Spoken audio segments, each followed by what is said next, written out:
안녕하세요. 여러분의 삶이 눈부시게 빛나길 바라는 루나 펄스입니다. 오늘 소개해 드릴 책은 내 삶에 의미 있는 관계와 사람을 알아보는 지혜가 담긴 관계의 안목입니다.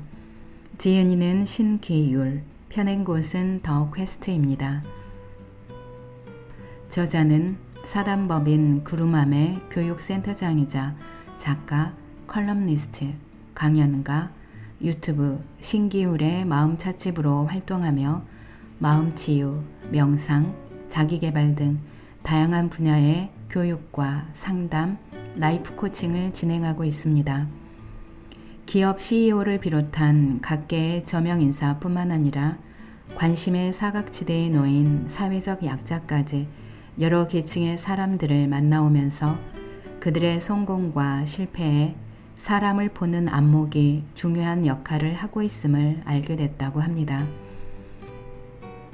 이 책에서 저자는 인간관계를 단순히 의지와 노력의 문제로 생각하는 사람들에게 안목이라는 새로운 패러다임을 제시하며 좋은 관계를 맺는데 필요한 안목이란 무엇이고 어떻게 기를 수 있는지 독창적인 해석과 실용적인 방법들을 들려줍니다. 나는 왜 이토록 관계가 힘들까? 나와 너무 다른 상대를 받아들이는 법, 관계의 깊이를 더해주는 공감은 어떻게 하는 것일까? 내 삶을 끌어주는 관계와 사람은 어떤 모습일까? 무례함에 대항하는 마음의 맷집 기르기. 내 마음과 생각을 제대로 드러내기 위해 필요한 것은 상대를 용서하려면 세월에 따라 그 모습이 변하는 상대와 잘 지내는 방법 등 이 책에서 다양한 이야기를 만날 수 있습니다. 우리의 영원한 숙제처럼 어려운 인간관계, 사람 때문에 괴롭고 복잡했던 마음의 탈해를 푸는 관계 수업, 관계의 안목, 책의 내용 중에서 일부 소개해 드리겠습니다.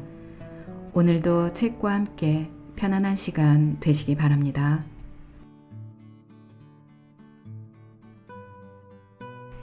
프롤로그.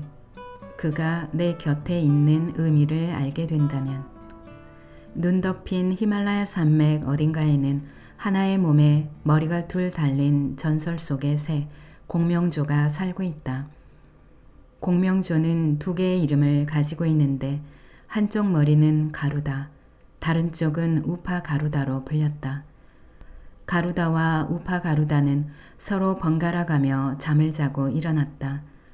가루다가 잠들면 우파 가루다가 일어나 하늘을 날았고 우파 가루다가 잠들면 가루다가 일어나 노래를 불렀다.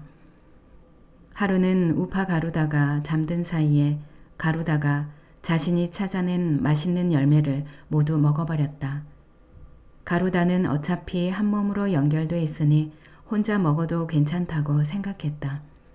하지만 그 사실을 안 우파 가루다는 가루다에게 참기 힘든 배신감을 느꼈고 복수하기 위해 독이 든 열매를 찾아 먹는다. 열매의 독은 천천히 몸속에 퍼졌고 독에 취해 죽어가는 가루다를 보며 우파 가루다는 미소 짓는다.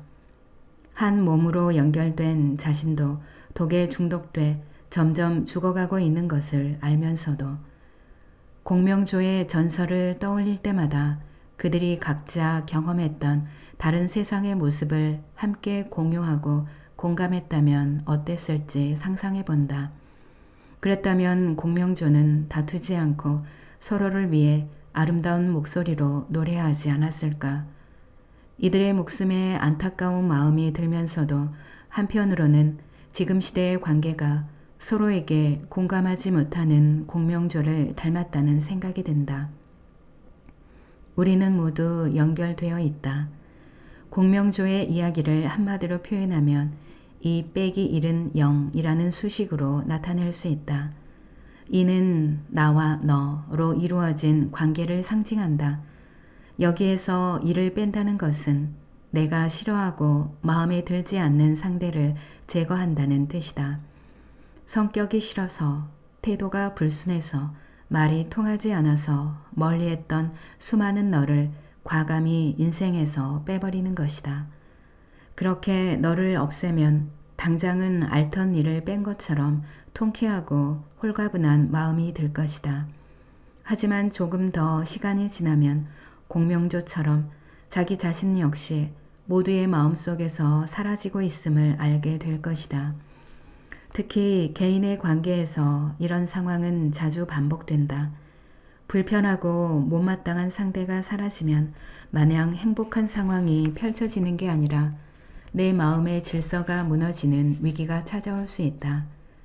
지금 당장 싫어하는 사람, 불쾌한 사람은 있지만 인생의 긴 시간 속에서 상대를 반수해 보면 그가 그런 모습으로 내 곁에 있던 의미를 알게 된다.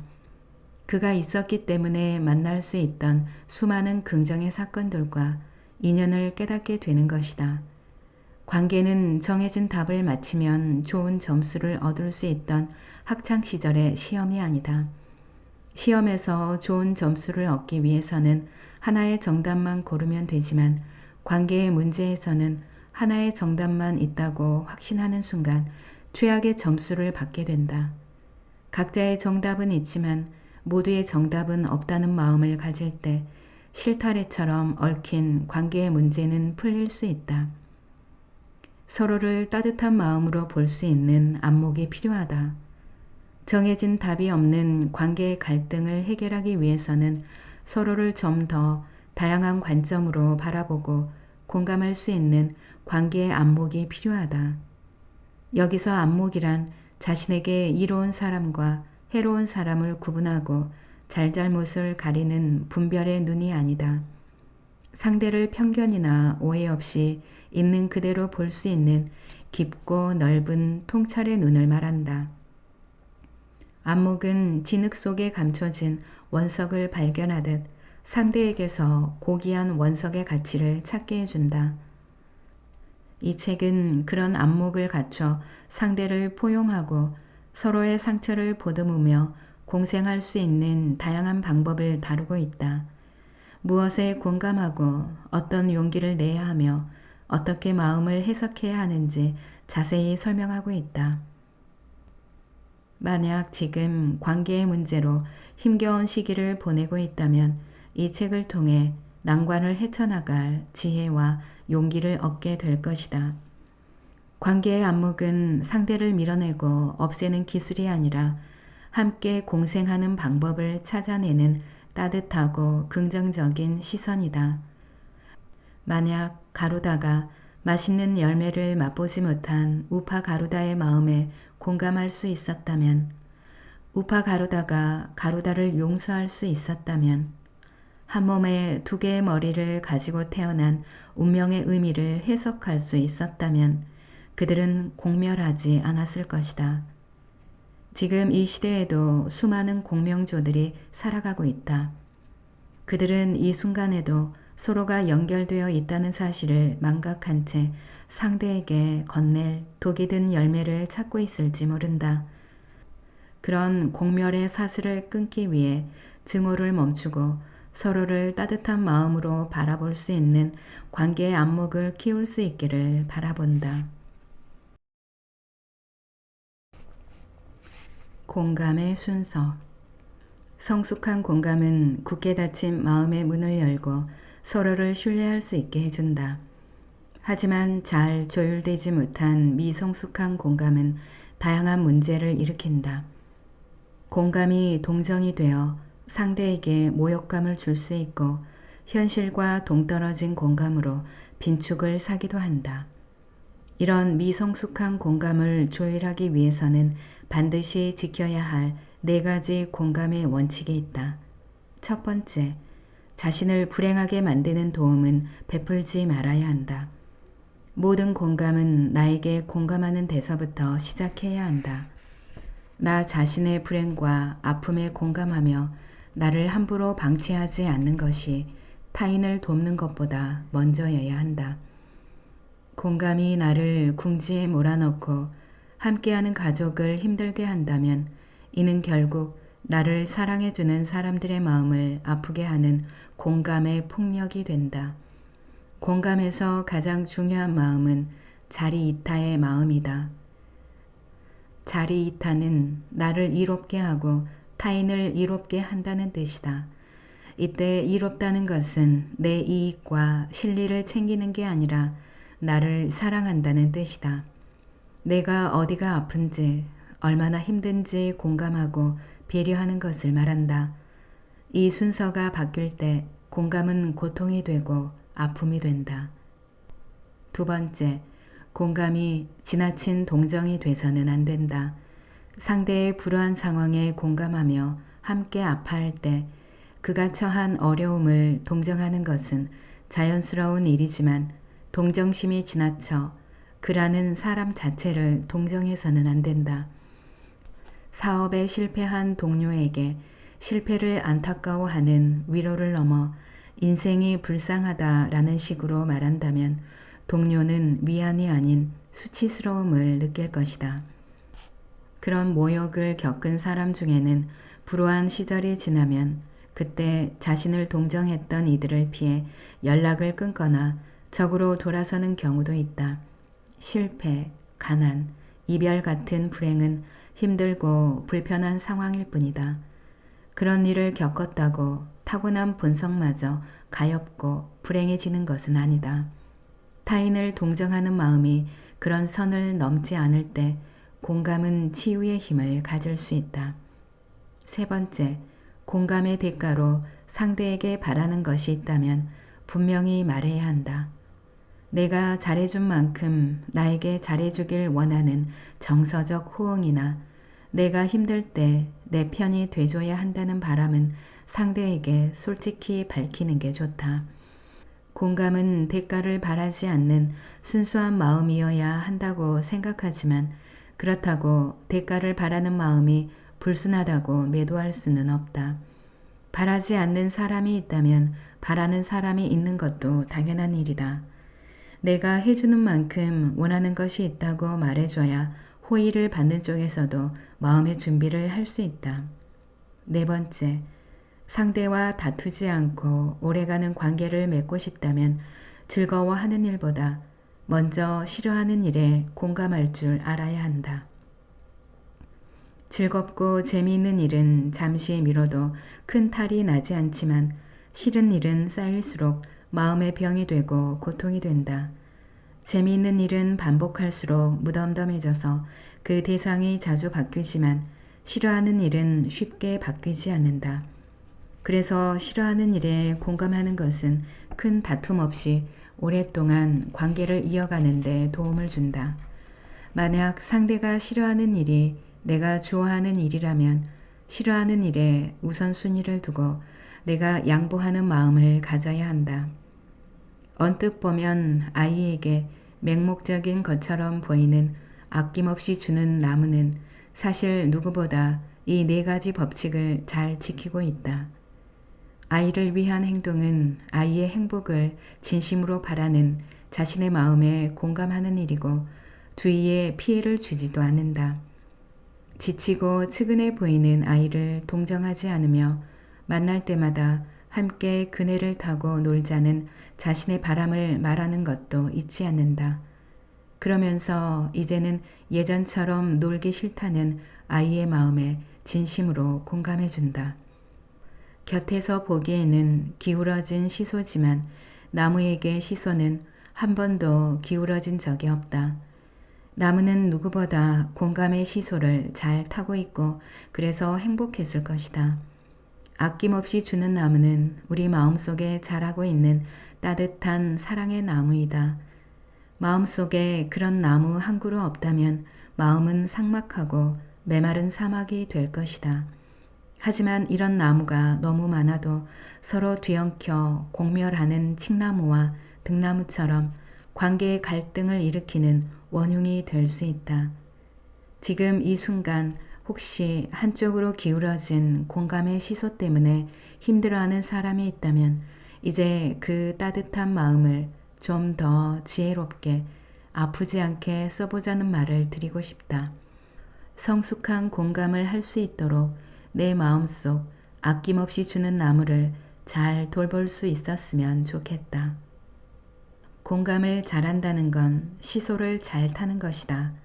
시소를 잘 타려면 한쪽으로 시소가 기울어져 멈추지 않고 번갈아 가며 오르내리도록 양쪽의 무게를 잘 조절해야 한다.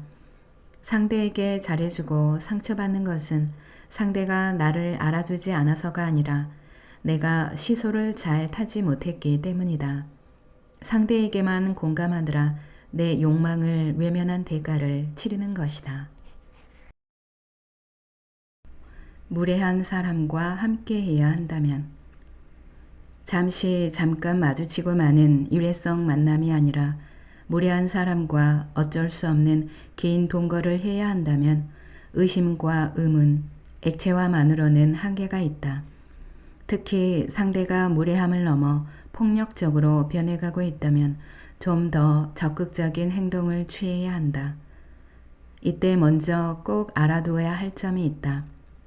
지금 내 힘으로는 이길 수 없는 상대가 있을 때 분노를 참지 못하고 성급히 상대에게 덤볐다가는 비참한 결과를 맞이할 수 있다는 점이다. 아무리 억울해도 참아야 하고 인내해야 할 때가 있다. 화를 낼지 몰라서 참는 게 아니라 책임져야 할 일이 많기에 무례함을 받아들이고 삶을 살아내는 고육지책을 선택해야 하는 것이다. 하지만 이런 선택은 필연적으로 마음을 상하게 한다. 타인의 무시와 모욕이 오랫동안 반복될수록 자신감은 사라지고 자존감은 바닥을 치게 된다. 이때 나도 모르게 상대의 무례함에 길들어 상대의 잘못된 판단이 정말 내 모습이라고 생각해서는 안 된다. 내 주제에 내가 하는 게 그렇지. 이런 생각들이 마음을 채우게 해서는 안 된다. 상대가 어떻게 말하든 나는 괜찮은 사람이라는 믿음을 잃지 않고 흔들리지 않아야 한다. 그러면서 한편으로는 와신 상담의 전략을 짜야 한다. 와신 상담은 거친 섬나무 더미 위에 누워 쓰디쓴 곰의 쓸개를 맛본다는 뜻으로 중국 춘수시대 오나라와 월나라 간의 전쟁사를 담고 있는 고사이다. 월나라 왕 구차는 오나라를 공격해 왕과 세자를 죽이고 오나라를 쑥대밭으로 만든다.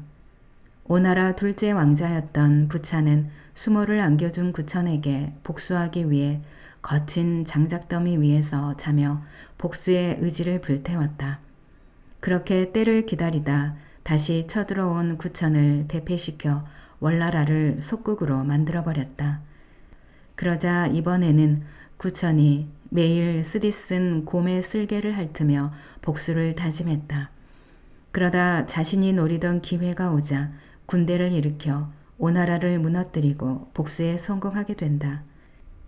만약 이들이 자신의 분노를 참지 못하고 당장 상대에게 돌격해 목을 배려했다면, 자객이 되어 상대의 뒤를 노리고 다녔다면 복수는 성공하지 못했을 것이다. 하지만 이 둘은 성급하게 상대에게 달려드는 대신 전략을 짜고 자기 편을 모았다. 시간을 두고 이길 수 있는 계획을 만들었으며 때를 기다려 상대를 제압했다. 내 힘이 미치지 못하는 어려운 상대를 만났을 때는 와신 상담의 교훈처럼 상대에게 어떤 식의 대응을 해야 할지 시간을 두고 정교한 전략을 짜야 한다. 무례한 사람을 대하기 위해 우리는 전략가가 돼야 한다. 가는 곳마다 비단길을 밟고 싶다면 어떻게 해야 할까? 모든 길을 비단으로 덮을 수 없으니 내가 비단신을 신으면 된다. 언젠가 눈 맑은 스님에게 들었던 말이다. 맞는 말이다. 내가 비단길을 걷고 싶다면 세상을 비단으로 씌우는 노력을 하기보다 내가 직접 비단신을 신는 게 현실적인 대안이 될 수 있다. 이런 방법은 관계의 문제에서도 유용하게 쓰일 수 있다. 마음을 위로하는 주문. 내 잘못도 있어. 하지만 네 잘못도 있잖아. 우리는 풀기 어려운 관계의 문제가 생기면 적당한 합의점을 찾아내 교통사고의 손실 비율처럼 과실 책임을 나눠 가진다. 그런데 이런 방식에는 문제점이 있다. 합리적인 판단으로 서로의 과실 여부를 나눌 수는 있지만 그렇다고 상처받은 마음의 고통마저 나누지는 못한다는 점이다. 아무리 공정하게 계산한다고 해도 마음 한편에 남은 원망과 분노까지 나누지는 못한다. 그래서 우리는 실질적인 손실 판단과는 별개로 마음을 위로해 줄 수 있는 치유의 주문을 외우고 있어야 한다. 그 주문이 바로 내 잘못이 아니야와 내 탓이야이다. 두 주문은 마음을 위로하면서 더 넓은 시야로 세상을 바라볼 수 있는 지혜를 일깨워준다. 내 잘못이 아니라고 말할 때마다 내가 어찌할 수 없는 운명의 힘 앞에 겸손함을 느끼게 해주고 내 탓이야 라고 말할 때마다 이기적인 마음에서 벗어나 상대를 배려하고 전체를 볼 수 있는 아량과 통찰을 가질 수 있게 해준다. 이렇게 전혀 다른 뜻으로 해석되는 상반된 조언에서 우리가 쉽게 놓치는 부분이 있다. 마음 따뜻한 조언자들이 해주는 치유의 말이 나에게만 들려주는 개인 처방이 아니라는 점이다. 네 잘못이 아니라는 말은 모두가 네 잘못이 아니라는 말이 되고 내 탓이라는 말 역시 모두가 내 탓이라는 말이 된다. 모두 잘못이 없으니 상대를 탓하지 말고 용서하며 살자는 말이 되고 모두 잘못했으니 반성하는 상대를 미워하지 말고 용서하며 살자는 말이 된다. 결국 두 주문은 모두 자신도 상대방도 미워하지 말라는 용서를 말하고 있는 것이다. 좋은 대화의 조건. 좋은 대화를 위해 신경 써야 할 부분이 있다. 말을 잘하는 것만큼 하지 말아야 할 말을 하지 않는 것도 중요하다는 점이다. 대화를 이어가다 보면 자신은 별 생각 없이 말하지만 듣는 사람은 기분이 상할 수 있는 묘한 느낌의 문장들을 말하게 될 때가 있다. 화자는 그 말을 감정이 실리지 않은 중립적인 의미라고 생각하지만 듣기에 따라서는 상당히 부정적으로 들릴 수도 있는 표현들이다. 1. 솔직히 말해서. 말하는 사람은 솔직한 심정을 전달하고 싶어서 쓰는 말이지만 듣기에 따라 주관적인 감정을 공격적으로 표현하고 있다는 느낌이 드는 말이다. 그 뒤에 이어지는 말들도 거칠고 부정적이기 쉽다. 솔직히 말하는 것도 좋지만 상대에 대한 배려 없는 솔직함은 진실의 가치를 떨어뜨리는 경솔한 언어 폭력이 될 수도 있다. 아랍의 속담처럼 날카로운 진실의 화살을 쏘아야 한다면 그 화살촉에는 꿀을 묻혀야 한다. 될 수 있으면 솔직히 말해서 라는 표현보다 개인적인 의견임을 강조하는 표현을 써서 대화를 이어나가는 게 좋다. 예를 들면 솔직히 말해서 그때 네가 입었던 옷은 너무 촌스러웠어. 대신 개인적인 생각이지만 그때 네가 입었던 옷은 너랑 잘 안 맞았던 것 같아. 2. 그건 알겠는데. 상대의 의견을 제대로 이해하지 못하면서 아는 것처럼 말할 때 쓰는 표현이다. 정말 잘 알았다면 어쩔 수 없는 상대의 상황에 공감해 줘야 한다.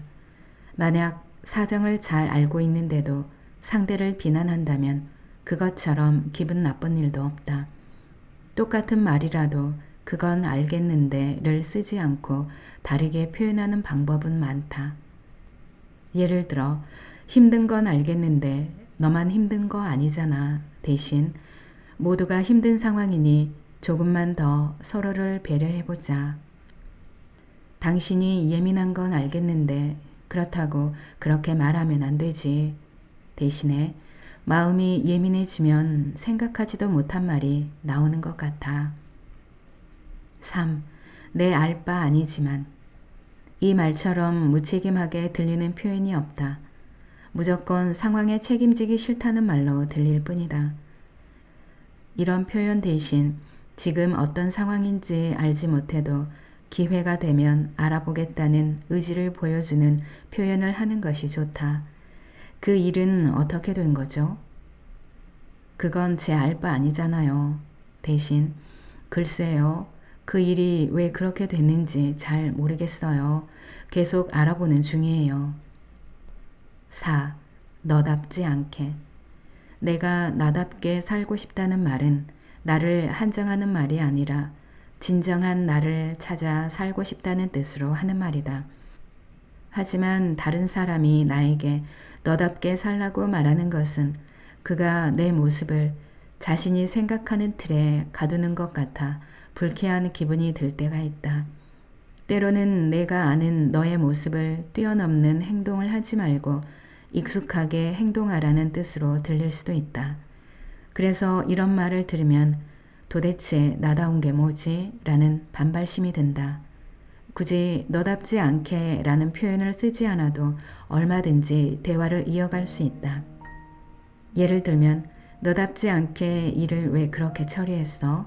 대신 평소와는 달라 보였어. 그날은 컨디션이 좀 안 좋았나 보지? 이 밖에도 귀에 거슬리는 또 다른 표현들이 있을 것이다. 그런 표현을 잘 기록해 놓고 적어도 나 자신은 사용하지 않도록 주의해야 한다. 내가 싫은 건 타인에게도 하지 않겠다는 마음으로 대화한다면 어느새 사려 깊은 대화를 나눌 줄 아는 좋은 파트너가 돼 있을 것이다.